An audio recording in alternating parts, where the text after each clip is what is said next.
of the continent in one show.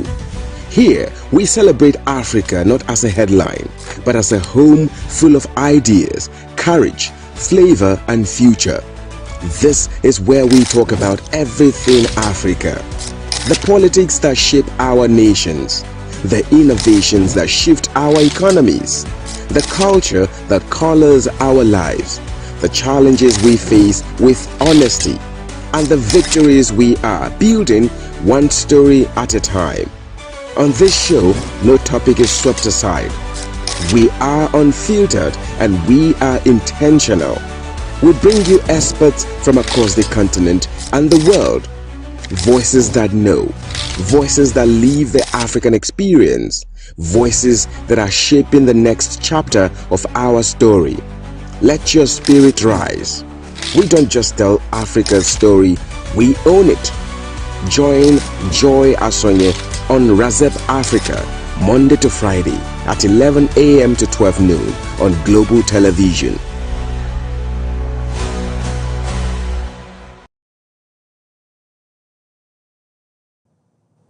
Many thanks for joining us on Razep Africa this beautiful morning. I'm happy to be here once again, and especially because of what we'll be discussing shortly, that is tech skills and empowering Africa's next generation. So much to unbundle there. But first, Africa's news update. And on the update this morning, we'll begin with a grim warning from the United Nations, which says that nearly 35 million Nigerians are at risk of hunger this year, including 3 million children facing severe malnutrition. UN Resident and Humanitarian Coordinator Mohammed Malik Fall explained that the collapse of global aid budget has left the country struggling to meet its humanitarian needs, especially in the violence-affected Northeast. Fall said the surge in attacks in Borno, Adamawa, and Yobe State has worsened conditions, with over 4,000 people killed in just the first 8 months of 2025. With only $516 million available, the UN will focus on the most critical interventions, providing aid to just 2.5 million people, far below what is required to meet the rising needs. Now, turning to Nigeria's international engagement, President Bola Tinubu has approved the posting of 3 ambassador designates to France, the United States, and the United Kingdom. This move aims to strengthen Nigeria's global partnership and attract investment as the country navigates economic and humanitarian challenges. The appointments include Ayodele Oke to France, Colonel Lateef Are to United States, and Amin Dalhatu to the UK. Experts have said that these strategic postings are critical for promoting trade, fostering cooperation, and ensuring Nigeria's voice is heard on the global stage. Well, moving south now, torrential rains in Mozambique has caused catastrophic flooding, displacing thousands of people and destroying more than 72,000 homes. Aid agencies have reported that over 620,000 people have been directly affected, with many trapped on rooftops as water continues to rise. Red Cross volunteers are navigating the floods with small boats, while South African helicopters assist in rescue operations. Officials have warned that ongoing heavy rains and full dams have worsened the situation, placing even more lives at risk in the coming days. And now on the global stage, Somaliland President Abdirahman Mohamed Abdullahi met with Eric Trump, son of the U.S. President Donald Trump, at the World Economic Forum in Davos to pitch investment opportunities in his country. He highlighted Somaliland's strategic deep-sea port of Berbera, located along one of the world's busiest shipping routes, as a key opportunity for international investors. Meanwhile, Central African leaders have agreed on urgent fiscal and monetary reforms to stabilize their economies amid weakening commodity prices and tighter global financial conditions. The summit in Brazzaville emphasized repatriation of state assets and export revenues, particularly in the extractive sector. Officials also called for finalizing funds for environmental restoration projects, a crucial step to restore liquidity in regional banking systems. Leaders described the measure as vital for sustaining economic growth and mitigating the effect of climate shocks and global uncertainty. Finally, in Tunisia, a court has sentenced two prominent journalists, Boran Bassai and Mourad Zighi, to three and a half years in prison on tax evasion charges. The family and human rights advocates say the ruling is retaliation for independent reporting and an attack on press freedom. Sai and Zighi have been imprisoned since 2024, initially convicted for spreading false news and insulting the president. Activists have vowed to continue defending freedom of expression, highlighting growing concerns over journalism and democratic rights in the country. And that is it for the African Global News this morning. We'll go for a very short break. When we come back, we would get into that conversation with Kalita Cash, discussing tech skills and empowering Africa's next generation. We'll be back after this short break. Stay with us. Welcome to Razep Africa, the heartbeat of the continent in one show. Here, we celebrate Africa not as a headline, but as a home full of ideas, courage, flavor and future. This is where we talk about everything Africa. The politics that shape our nations, the innovations that shift our economies, the culture that colors our lives, the challenges we face with honesty, and the victories we are building one story at a time. On this show, no topic is swept aside. We are unfiltered and we are intentional. We bring you experts from across the continent and the world. Voices that know, voices that live the African experience, voices that are shaping the next chapter of our story. Let your spirit rise. We don't just tell Africa's story, we own it. Join Joy Asonye on Razep Africa, Monday to Friday at 11 a.m. to 12 noon on Global Television.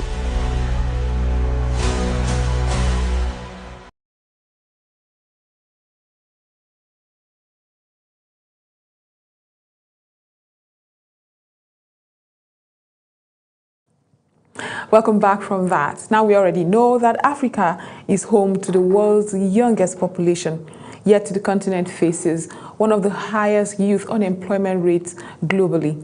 At the same time, the digital economy is projected by the World Bank to add over $180 billion to the Africa's GDP by 2026 if the right skill gap is closed. Now the big question is this: who is training Africa's young people for the jobs of the future? How do we ensure no one is truly left behind? Today on Razep Africa show, we spotlight tech development, digital skills, and innovation through a work a woman is doing, not just talking about Africa's tech future, but actively building it. Today we have Kalita Cash, who is our guest this morning. She's a tech leader and educator committed to equipping young Africans with practical digital skills, preparing them for the global opportunities that are inherent and challenging systematic barriers within Africa's ecosystem. The conversation today is going to go beyond coding. It's about access, it's about equality, sustainability, and the future of work in Africa. Kalita, thank you so much for joining us this morning. Thank you so much, Dr. Joy. I appreciate it. Kalita, are you there? Can you hear us? Yes, I can hear you. Okay, so we are still working to ensure that Kalita's Kalita's connection is fixed, right? Okay, I think I can see you there. Hi, Kalita. Hello, thank you for having me, Dr. Joy. Okay, good to know. I mean, it's super early. I'm happy you were able to make it this morning. Kalisa is joining us virtually from the US this morning to discuss all of this. Thank you again for joining us. Thank you. So let's go straight to the very beginning. Kalita, what drew you into technology, especially as a woman? I know there's that stereotype, oh, you're a woman, tech is for men, but what drew you to technology and digital skill development? Yes, so I actually used to do nursing. I worked in oil and gas as well. And a friend of mine actually had reached out to me and asked if I wanted to learn about cryptocurrency and blockchain. And, to my amazement, I started to learn it and to understand it. And I pretty much went down a rabbit hole of information. And here in Canada, not a lot of people at the time when I was learning about cryptocurrency and blockchain. I got into it and I said to myself, this is something that is the future. This is something that's going to be impactful, especially to our community, to Africans and African diaspora around the globe, especially here in Toronto, Canada. And so that's essentially how I got involved in it. And I've never turned back. And I have a passion for it to teach others about it as well. Noble. A lot of us stumbled on it and thought it was way too much for us. So how have you over the years navigated? Did you abandon nursing to focus on this, or you're balancing it? Yes, I actually fully got into the cryptocurrency and now I do this full time. This is now my passion. I go all over Africa, I go all over the Caribbean, South Africa, the US, and all over the globe to teach it. And this is now what I'm doing full time.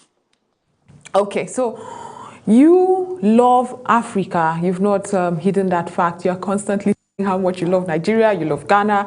I mean, why Africa? And I know the work you are beginning to do in Africa in the knowledge transfer, training young Africans. That is a passion for you. But why? Well, I have to definitely honor my parents when I say, even though I was born here in Toronto, Canada, my parents are Jamaican and Brazilian. They always told us about our roots, which are in Africa. That's the motherland, the center of humanity. And so my parents have always instilled in us and myself and my siblings that Africa is where we come from originally. And so I thought to give back to my community. I have a lot of African born friends here in Canada as well. And so I said, you know what, this is something that I have a passion for and that I need to go to Africa. And when I essentially went to Africa for the first time in various countries, this is when I decided this is something that is going to create an even playing field in Africa and in every nation here. And so that is how I got started.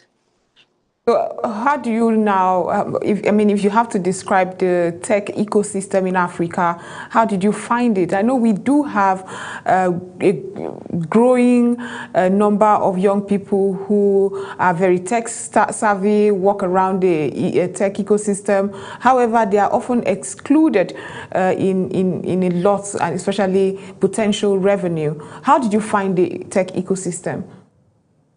It's definitely growing and booming in African nations. The great thing about Africa is the next generation is young, has the youngest population on the globe. They're brilliant, deeply motivated, and innovative.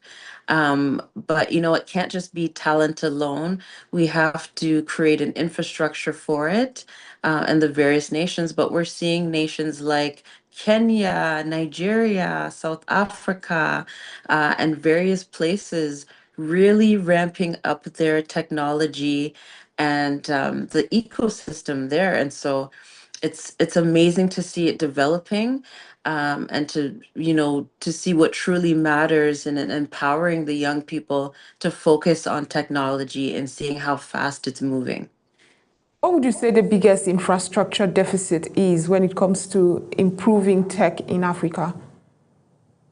I would definitely have to say the infrastructure, like power, and resources like that, natural resources, when it comes to being able to connect with the rest of the globe.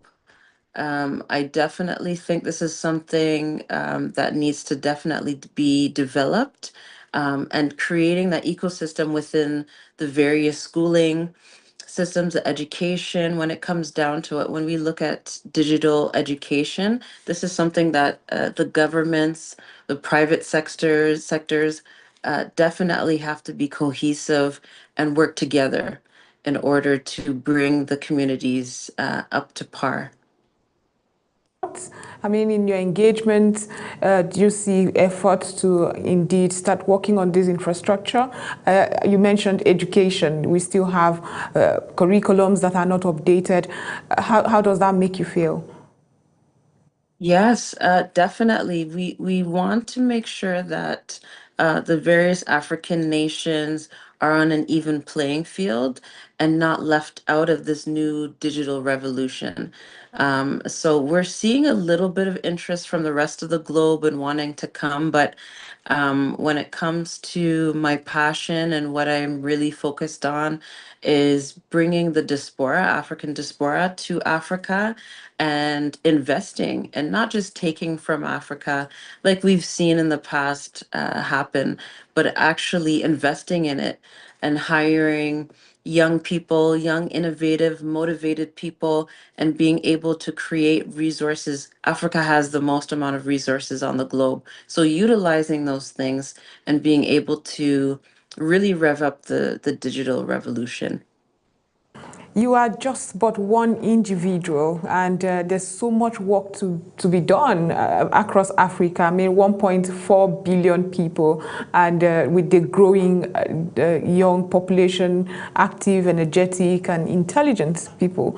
However, how do you hope to spread this? And I'm not trying to overwhelm you now by bringing these numbers to you right now, but what's the larger goal for you when you sit down and try to look to the future? What do you see?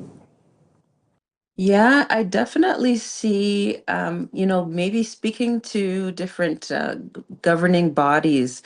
When we look at infrastructure and policy playing a critical role in Africa's digital growth, there's a lot of challenges. So speaking to those that have the power, the challenges like the inconsistent internet access, power supply, unclear regulations can really slow the progress of it all.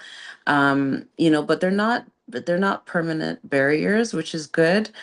So we need to start collaborating, and being able to work with governments and educators and those private sectors that I had mentioned, and being able to realize that the diaspora and the people with the power definitely need to work together in order to see that change and foresee that change as well. We have an unfortunate stereotype. Sometimes when you have conversations with some individuals, especially outside Africa, you hear how Africans are fraudulent. That stereotype about the narrative that African youths are all fraudulent, they engage in internet fraud and all of that. How has that changed your perception rather, and how you hope to penetrate this continent and change that narrative, and rather get young people who have digital skills, however raw it may be, get them to be productive too? Yeah, so Galali, that's a wonderful question.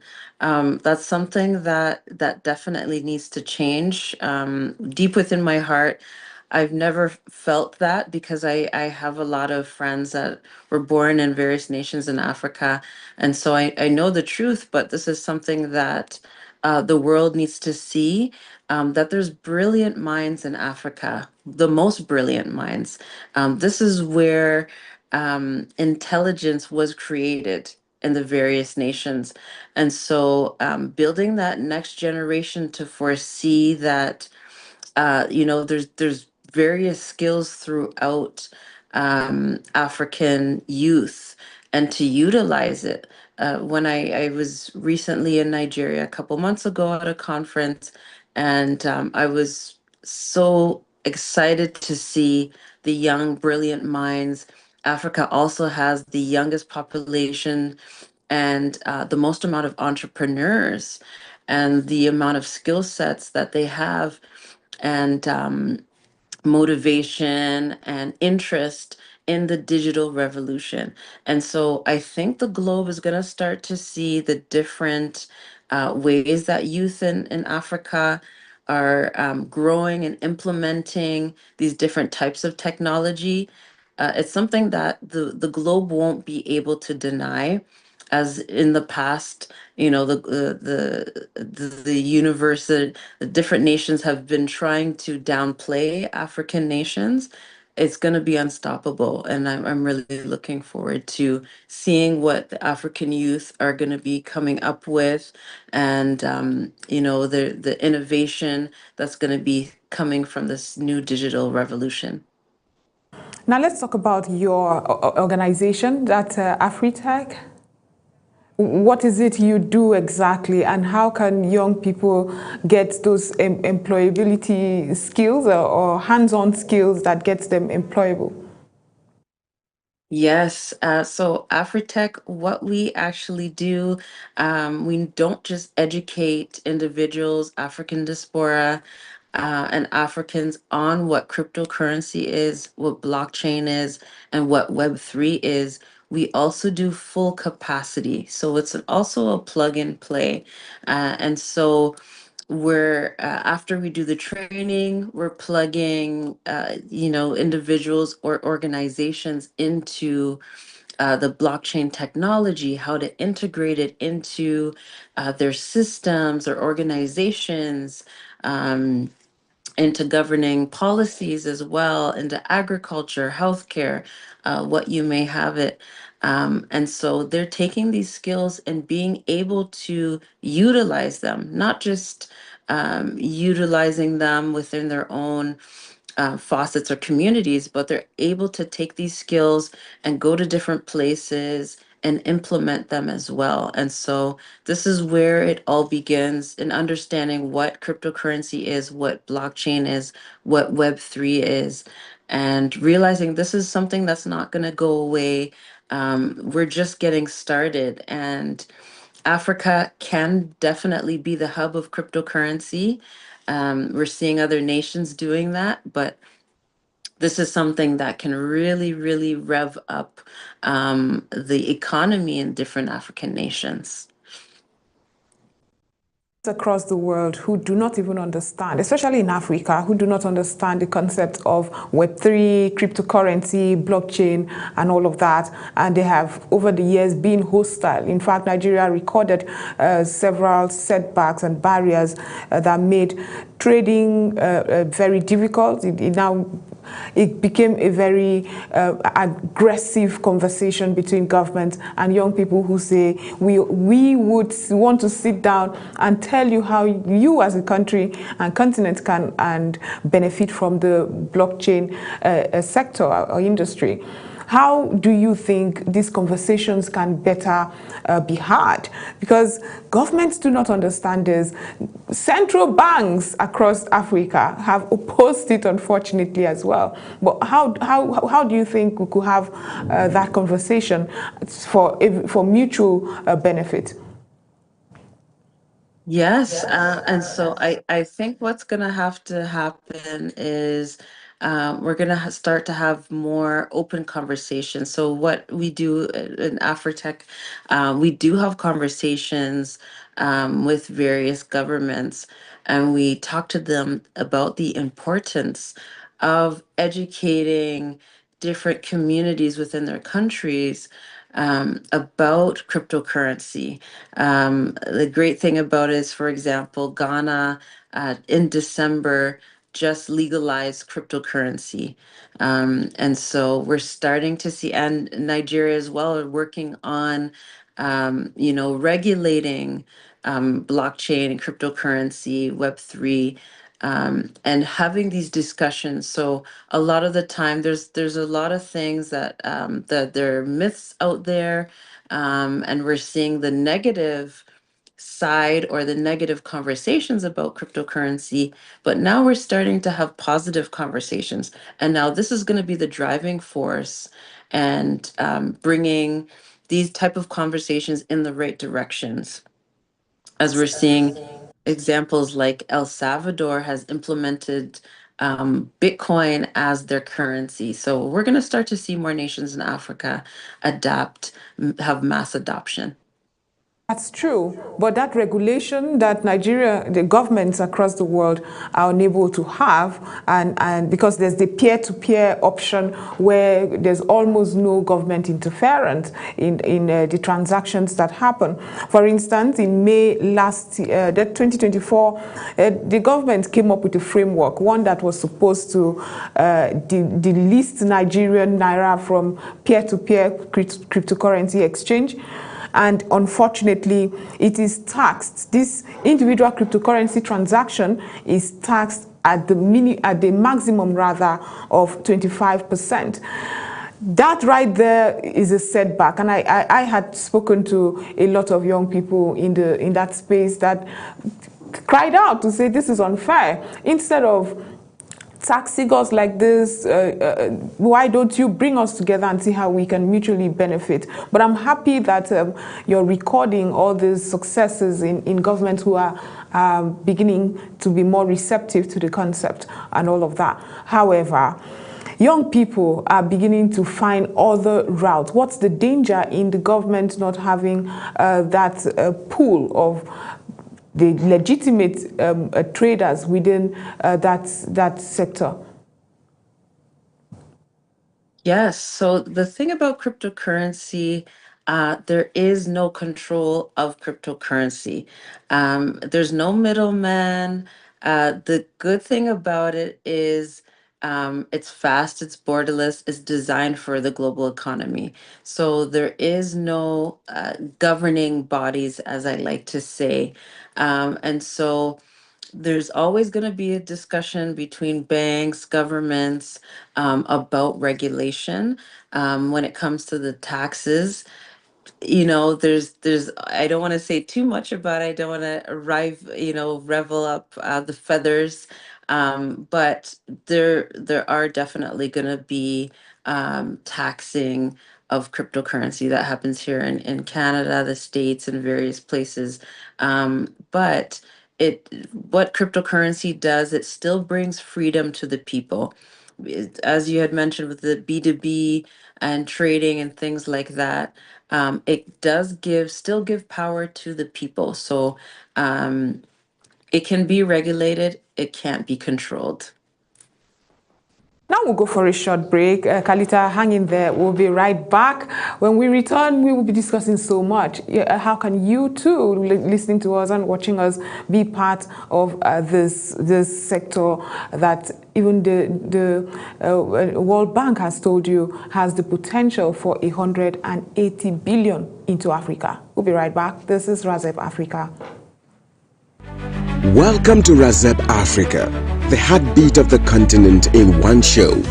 Here, we celebrate Africa not as a headline, but as a home full of ideas, courage, flavor, and future.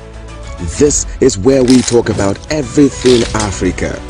The politics that shape our nations, the innovations that shift our economies, the culture that colors our lives, the challenges we face with honesty, and the victories we are building one story at a time. On this show, no topic is swept aside. We are unfiltered and we are intentional. We bring you experts from across the continent and the world. Voices that know, voices that live the African experience, voices that are shaping the next chapter of our story. Let your spirit rise. We don't just tell Africa's story, we own it. Join Joy Asonye on Razep Africa, Monday to Friday at 11 a.m. to 12 noon on Global Television.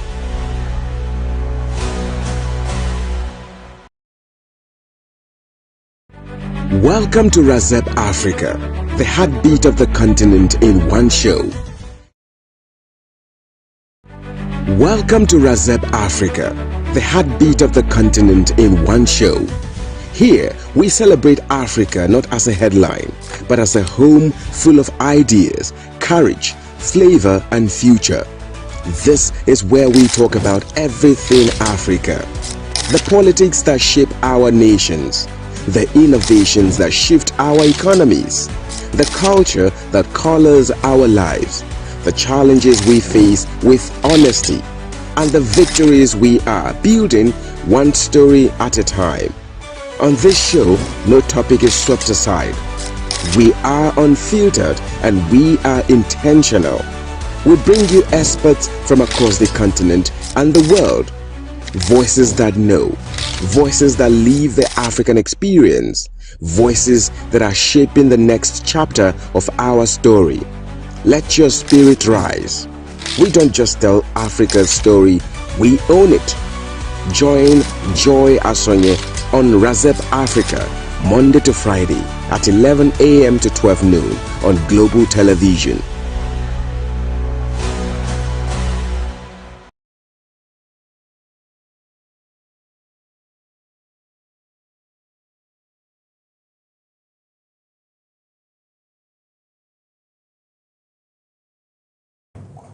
Welcome back from that. This is Razep Africa, where we've been discussing what a cryptocurrency is, the blockchain technology, Web3, and we've been discussing all of this with Kalita Cash, a digital entrepreneur, joining us all the way from Canada to discuss what she's been doing to ensure young people across Africa even know what it is, how they can benefit from what a lot have referred to the next oil. The next oil. That's how much potential there is in that sector. How prepared is African youths? How prepared is African government to tap into this, prepare young people? Why do we not have tech hubs across Africa that even gives you that knowledge? We've had young people in Africa having to be self-taught by all sorts and resilient young people, I must say.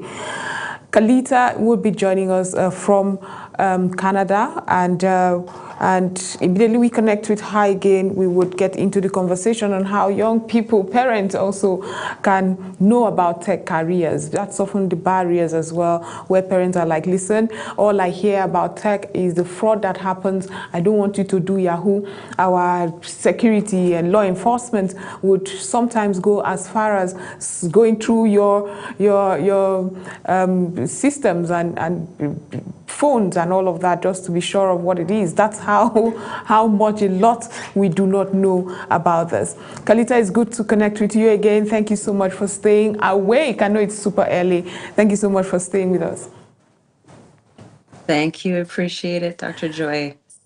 Right. I was just talking about how uncharted this path is for a lot of us back here. But I would just like us to go straight to what you think parents should know when young people say, I want careers in tech. Because it's obvious. Technology, AI, is indeed the job of the future to look out for. But because we don't know what's going on there, some parents oppose it. Again, because of the stereotypes we had mentioned before. Absolutely. So I think parents need to kind of have an open mind when it comes to technology. We have to look at how things are changing, how times are changing, and realize that this is the future. And so when the youth, the young people are getting ahead of the curve and getting into tech now, this is something that is unstoppable. It's something that we're seeing in universities. University of Ghana, about 2 years now, is actually has a blockchain course. So you're going to start to see around the globe, including many African nations, having cryptocurrency courses, blockchain courses in university.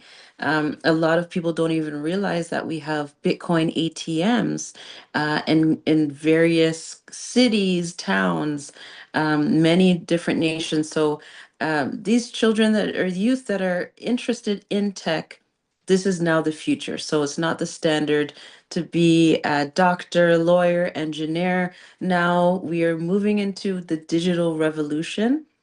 And it's a good thing to get ahead of the curve and to get involved into the various types of technology that is available to us. And this is going to streamline a lot of the things that we've never thought could be possible. But now they have many, many options. So this is something that parents don't necessarily need to be afraid in, say, for example, job security. This is the future, and this is what we're moving into. Speaking about fear, AI and automation is reshaping everything, including jobs globally. Speaking about fear, where should we be? I mean, you hear people tell you how AI is going to take over jobs and everything is going to be automated and you will no longer have jobs. But how can African youths prepare for that? And is there an opportunity instead of this threat? Yes, absolutely. I always like to say to my clients, don't be afraid, don't have any fear, embrace.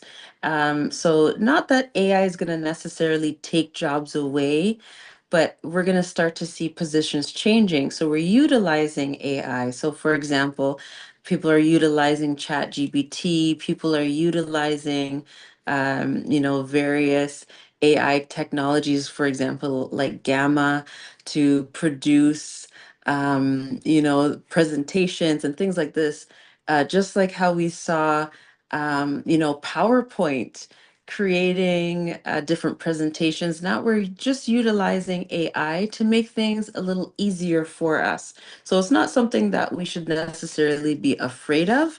What we should be afraid of is not implementing it into our educational system and getting on board and getting on this train that we're going to be able to do a little more, make our lives a lot easier when we implement these new tools that are available to us. So the thing to be afraid of is if we don't implement and if we don't educate ourselves on these various tools that we have in front of us, we're going to be behind, and it's going to be a very, very negative impact on our youth if we don't get on track. Established that infrastructure that would enable this is low. So my question now will be, how can young people start with little or no resources and maybe no government support whatsoever? What would you advise resilient Africans, young Africans, to do just so that we are not again a tech-consuming continent, but one that's innovative and contributing? Yes, I would definitely say for the youth to educate themselves on it. So what Afritech does is we do educate, youth. We do educate young adults.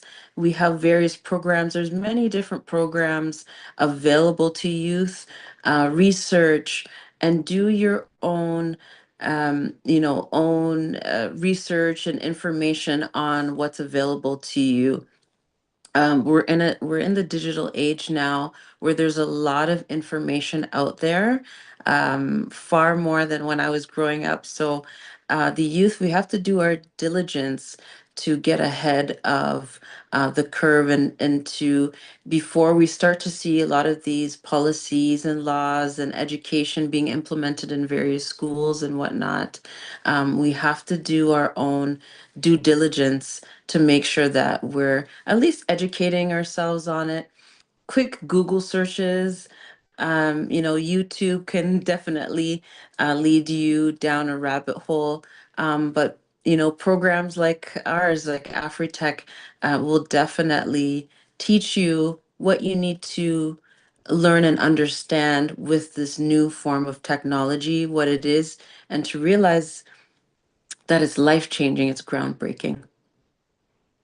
And I know you're very passionate about women as well, but women are very much underrepresented in the tech space. Why is that?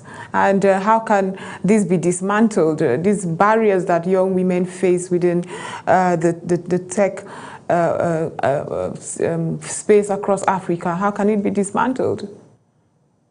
Yes, women in underserved communities, must be intentionally included when it comes to Africa's tech future. When women are educated in technology, the impact multiplies. So families, businesses, communities rise with them. So inclusion isn't charity, it's strategy. Diverse voices create stronger, more relevant innovation. So we need more programs that meet people where they are, remove intimidation around technology, show women and marginalized groups that there's a place for them and that they belong at the table. And this definitely needs to happen.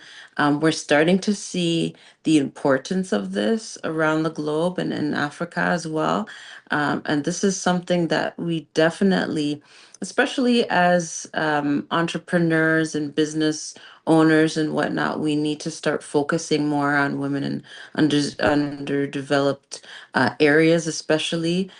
For example, Afritech, we just signed a contract with one of the states in Nigeria, and we're looking at training women as well and getting them in on the even playing field in various locations. And so this is something that we definitely have to strategize and look forward to and make sure that we're purposefully looking to educate women and making sure that they're a part of this movement as well. Wow, that's quite noble right there, and the work that you do to ensure inclusivity. Now, what would you say to a young girl listening to you right now and to wondering, can I be Kalita? Absolutely. This is something dear to my heart. Myself, I used to be such a quiet, reserved young woman and thought there was only one pathway for me where my parents said, okay, you're gonna do this. This is the education that you're gonna be doing. These are the courses that you need to be taking. But as you grow older and you realize you have to make your own path. Yes, your parents can encourage you to do very well, which is a great thing. But young women, please don't be afraid to step out of your comfort zone. Have the will, have the power to realize that you need to make your own decisions and that you can step into the world of technology. This is something that's for everyone. When it comes to cryptocurrency, that's dear to my heart. It was created for everyone, not for men, not for women, for everyone. Doesn't matter what race, creed, religion. It's something that was created for everyone to utilize on this globe. And so, as a young woman, please don't feel fear.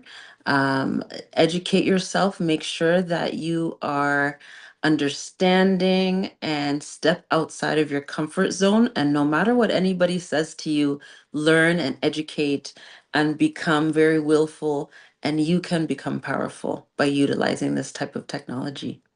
Absolutely, thank you so much for that. However, have you had opportunities to partner with others just like you? I know a lot happens.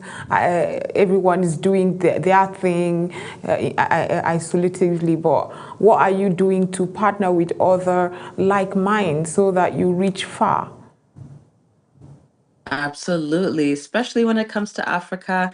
I'm always looking to partner, collaborate with individuals who are like-minded in the tech field as well. I'm always looking for women, especially to take over the globe. And so I am absolutely meeting wonderful entrepreneurs and people who are tech savvy in various nations, and I'm continually looking to collaborate. So I always encourage people to reach out to me on whether it's Instagram, and to let me know what you want to collaborate on. There's many projects. We're just getting started, and so that's the exciting part as well. It's an industry that is starting to grow, and it's becoming very, very powerful in Africa, in Nigeria as well. Many, many young innovative intellectual minds there. And so I really, really open to the opportunity to always work with young women, with young individuals, men as well, and to really get the ball rolling when it comes to technology. That's exciting. So, what are your toughest challenges in the work that you do, especially across Africa? What would you say if only these were taken away? Everything, I mean, it could be policy gaps that are slowing the progress. But what would, in your words, Afritech, what has been your toughest challenge? Yes, mindset.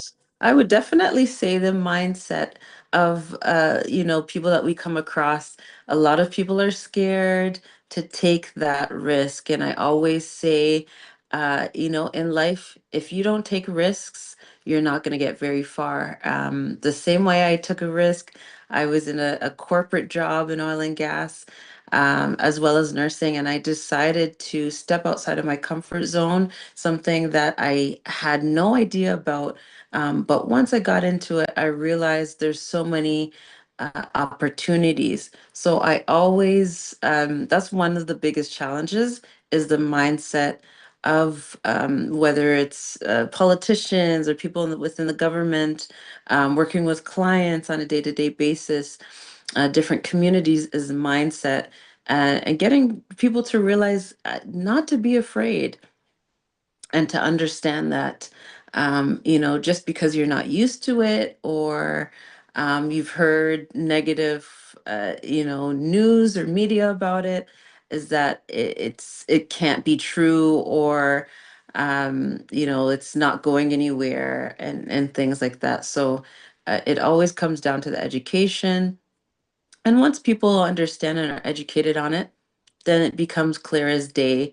But I would say would be the biggest challenge. But it's changing. It's changing very quickly. People are realizing that this is now the forefront of people's minds, and you're going to start to see various governments, various countries starting to implement a lot of new policies.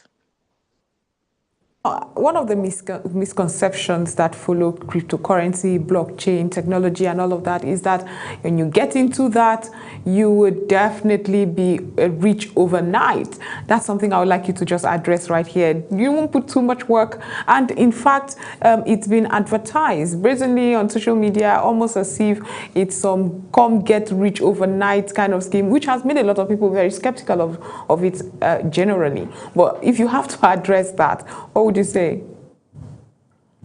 Absolutely. So this is something that I like to tell individual.